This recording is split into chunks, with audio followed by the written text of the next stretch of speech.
Sethian is a small indie game that was likely lost in the sea of indie games that is continually being created on Steam.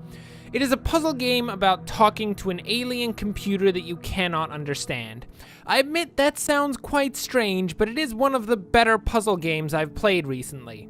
The basic premise is that you are a researcher and you have found yourself on a dead alien planet. The only thing that can tell you what happened here is a single computer that is written in a strange language. With a few research notes from a colleague, you discover the truth about Sethian.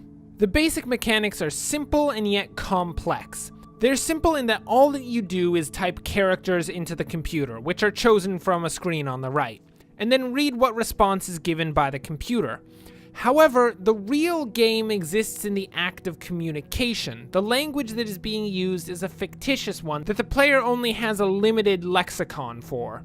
The vast majority of gameplay exists in using the small lexicon to decipher the responses of the computer and to formulate new responses of your own. In essence, the entire game is an act of cryptanalysis. I find Sethian to be brilliant for a few reasons.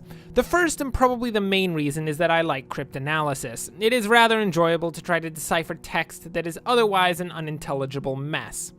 On the other hand, the game succeeds in its bare-bones nature, where many other games would include large narratives and perhaps explorable environments.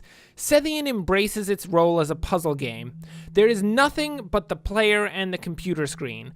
The vast majority of story or lore is expressed only through the dialogue between the player and the computer, and also a bit from the journal. Personally, I find that appealing, as there's never anything that gets in the way of the reason that I would pick up the game, that being the puzzle. In addition, there are some more technical notes about that relationship that I've considered. However, that's for a different series. The game does have its problems. There are, for instance, 2 endings. However, one is a given, as it is basically the tutorial of the game. It introduces the player to basic grammatical concepts, through a rather slick system albeit, and holds the player's hand in essence to the first ending. The real gameplay exists after that first chunk of gameplay, which can be about 30 minutes.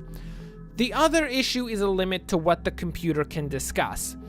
It appears that all responses are purely pre-programmed, which is to be expected, but what that ends up causing is perfectly good sentences having responses akin to a broken sentence, or information that would be useful on a topic being unavailable to a player. I find both of these to be minor issues, the second being almost unavoidable, however they are to be noted. I find it hard to talk about Sethian in the end. It's a game that is so simple and yet so complex at the same time. I would highly recommend it with the caveat that it's not for everyone. All that you will do in this game is deal with linguistic puzzles as you try to discover exactly what happened on a dead planet.